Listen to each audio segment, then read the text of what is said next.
At 26, I never imagined my life would take a turn straight out of a movie. They say sometimes you need a little bad luck to find good fortune, and that's exactly how I met my ex-husband, Nicholas. Hi, my name is Marian. It all started at a restaurant with a group of friends. Little did I know our charming waiter Nicholas would become a much bigger part of my story. I found him really cute. Then one of my friends, thanks to a bit too much alcohol, decided to let Nicholas know that I was interested. Nicholas grabbed my number, and we started getting to know each other better. It turned out there was more to Nicholas's story. He had a single mom, Victoria, and they were both working like crazy, juggling all sorts of jobs just to make ends meet. But you know what? I did not judge him based on that. I admired him and his mom for their hard work and determination. They were making it work against the odds. Things moved pretty fast, and within a year of dating we decided to get married. Maybe it seemed a bit quick, but Nicholas treated me like a princess with all he had, and Victoria was nothing but sweet to me. Even my parents gave us their blessings. Now that I look at it, I wish I could have seen it sooner. It all seemed too good to be true. Nicholas used to live with his mom before, but shortly after our wedding we found our apartment, and just to clarify, it was financed with my money. At the time I didn't have an issue with it. We were a team.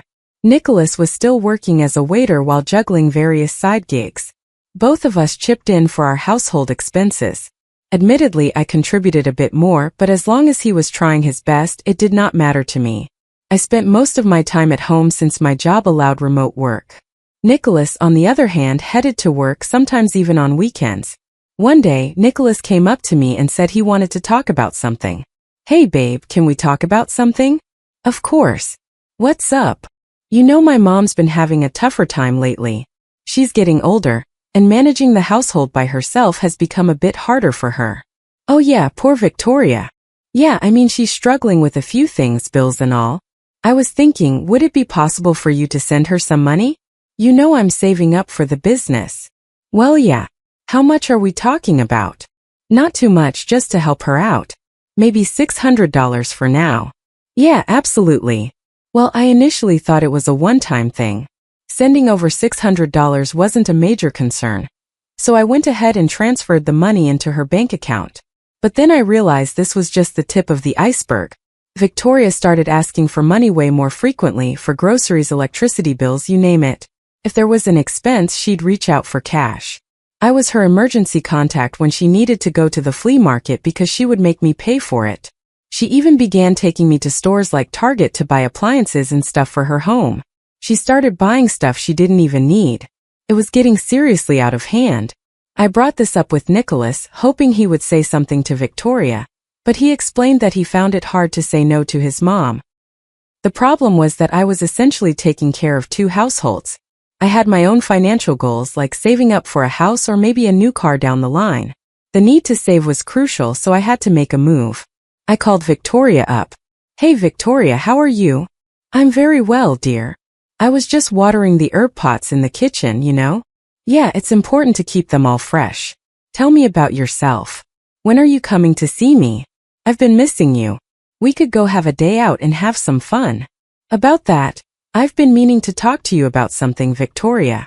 Yes, my darling, what is it? So, I've been helping out with money, you know, covering groceries and bills. But to be honest, I can't keep doing that anymore. Wait, what? Does Nicholas know about this? He's the one who asked you to help me out. Yeah, I get that, but I also have to think about my future, like saving up for stuff, you know? Seriously? So now my needs do not matter? Asking for help isn't exactly fun for me either, Marian. It's not like that. I'm not saying your needs don't matter. I just can't keep throwing money around. This is unbelievable. Nicholas told me you would take care of me, and now you're changing your tune. It's not about abandoning anyone. I'm not saying your needs don't matter. I just can't mess up my own financial situation. And, you know, I have to be honest. I've noticed some things too, like buying that microwave when the old one was perfectly fine. On those trips to Target, you load up on stuff you don't even need. We end up in expensive restaurants and malls in the name of spending quality time, and I end up paying for it every time. Well, I deserve to treat myself sometimes. You're just a selfish woman, Marian. You're just like all those other people who turn their backs when things get tough. Well, you know what? Don't bother helping at all then. I don't need your selfishness in my life. And then she just hung up on me. I tried calling her a bunch of times and even got Nicholas to give it a shot, but when he got through to her, she straight up told him she didn't want to talk to me unless I was still handing out the cash. I was genuinely shocked. It felt like she was just using me, like our relationship only mattered if I was giving her money.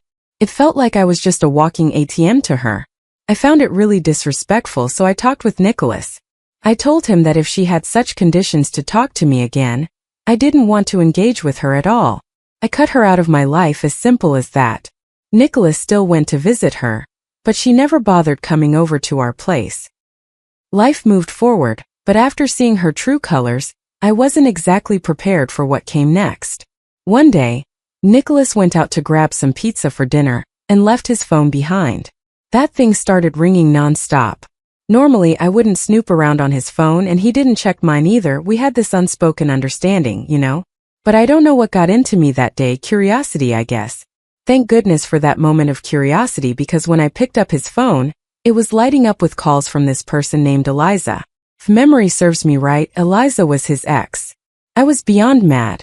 How could Nicholas be doing this, staying in touch with his ex and not telling me about it? My mind was racing. What else could they be up to? Were they hooking up behind my back? I took a deep breath, tried to chill, and opened his phone. First, I checked if they had been texting each other. Nope, not any text. Then I went ahead and checked their call history. There was nothing there as well. No outgoing calls, just the ones he recently received. So I thought I was overthinking it. Maybe Eliza had some kind of emergency and needed to get in touch with Nicholas. Yeah, that made sense. But I couldn't be sure. I knew I couldn't just straight up ask him about this mess. Instead, I took down Eliza's number on my phone and waited for Nicholas to get back. He showed up with dinner, and I kept my cool and acted like everything was peachy, but I didn't sleep at all that night. I had no clue how to handle this whole situation. Should I confront Nicholas? Should I confront Eliza? I was so stuck. So I figured, why not drop Eliza a text from my phone just to see what's what? Hey, is this Eliza? Yeah, who's this? I'm Marion.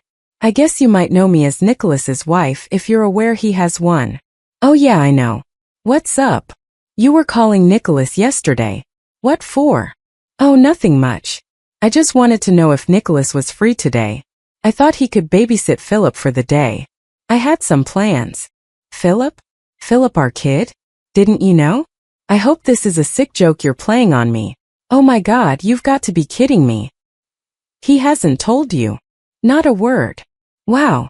Yeah, we have a child together. It makes sense why he never let me come over. He told me you knew about this and didn't want me or Philip anywhere near you. I'm sorry he did you dirty. Are you there? I can't believe this. Thanks for letting me know. I couldn't believe what I had just read. I was completely shaking. I couldn't wrap my head around it. Nicholas had a whole baby while I was here juggling our bills and even his mom's expenses. I was working my tail off, all for a better future for us. I was giving him all of my love and support, and this is what he did to me. The whole day went by, and I was just waiting for him to get back from work. How the heck did things turn out like this? Angry doesn't even cover how I felt. I was hurt. When Nicholas finally walked in the door, I didn't waste a second. Nicholas, we need to talk. I know what you've been keeping from me. What? What are you talking about? Don't play dumb, Nicholas. I know about Eliza and Philip. How did you find out? It doesn't matter how I found out. What matters is that you kept something this huge from me. How could you? Marion, just listen. No, you listen. When did all of this happen? How old is Philip? Were you with me when this was going on? I need to know the truth, Nicholas, the whole truth. Philip is almost 2 years old now. Well, Eliza and I hooked up while you and I were dating. It was a mistake, a stupid one. It meant nothing. I had real feelings for you. Wow. While we were dating, you cheated on me. Did she tell you about the baby? Yeah, she did. When she found out she was pregnant, she told me. She said she wanted to keep it and asked if I was in or not. And what did you say? Well, after that, I did see her for another 3 months, but then it hit me, Marion. I realized that I loved you and that you were the one I wanted to be with. So I told her I'd be there for the kid, but that my heart was with you. So you saw her for 3 months while you were with me? Yeah, but that made me realize that I wanted you, And that's when I proposed to you. Wow. Let me get this straight. You are telling me that you proposed to me right after you were cheating on me for 3 months? And on top of that, you were hiding the fact that you had a child with her? You've got to be kidding me, Nicholas. This is beyond immature. Oh my God, you and your shitty excuses. Just pack your bags and leave. I kicked Nicholas out. He deserved it. My life felt like it had been turned upside down. And I went ahead and got a divorce from him. I needed some time to heal, so I went over to my parents' place for a couple of months. They were incredibly supportive and showered me with love during that tough period.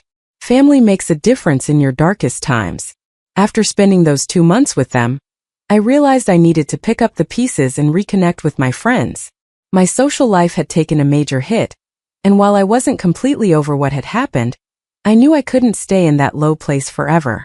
It's not easy bouncing back from a failed marriage. I decided it was time to start putting myself out there again.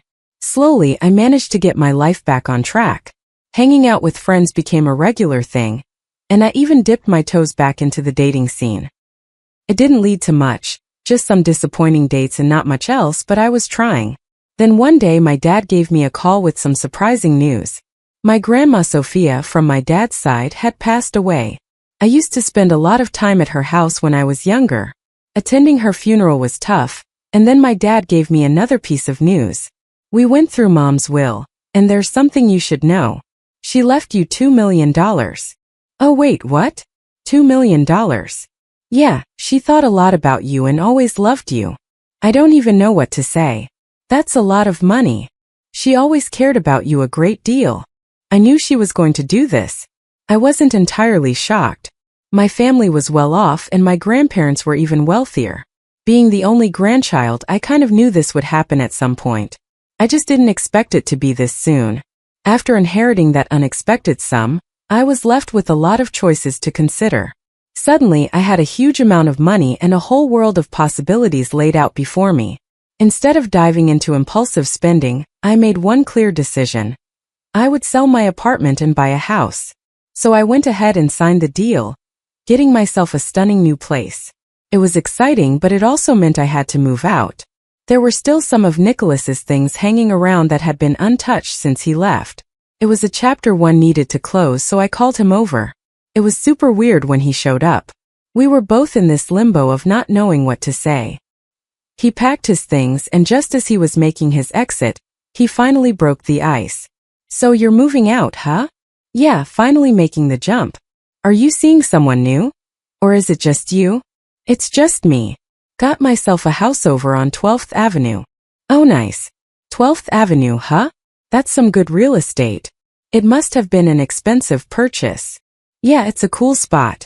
I got a little boost from my grandma. She passed away and left me $2 million. Wow, seriously? Well, good for you. I'm sorry about your grandma. Yeah, thanks. Anyway, I've got to run. Yeah, no problem. I'll head out. With all my stuff moved and the chapter closed, I settled into my new place. Life was looking up. Let's just say it was a pretty posh neighborhood. I made friends with my neighbors and we used to enjoy wine together on the weekends. I even joined the local tennis club and started making some new friends. It was like a whole different upgrade. But then one fine day, someone I never expected to face again showed up at my doorstep. I opened the door and there she was, Victoria. I invited her in. I'm sorry about everything that went down between us. What are you doing here, Victoria? Well, I heard about your inheritance, and condolences for your grandma. Seriously. Why are you here, Victoria? Marion, let's try to put everything behind us. I want you to be a part of the family again. Are you serious right now, Victoria?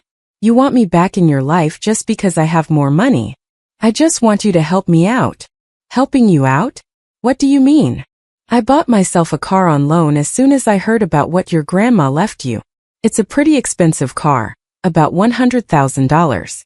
I needed something more comfortable, for my age. Hold on a second, are you out of your mind? Why would I even buy that for you? Who exactly are you to me? Look, I know we had our differences, but let's just keep this family together. What family? Didn't Nicholas tell you we got divorced 7 months ago? What? No, he didn't. He said you bought this house for Nicholas and yourself. Victoria, your son had a child with another woman. He was hiding that from me, and I divorced him 7 months ago.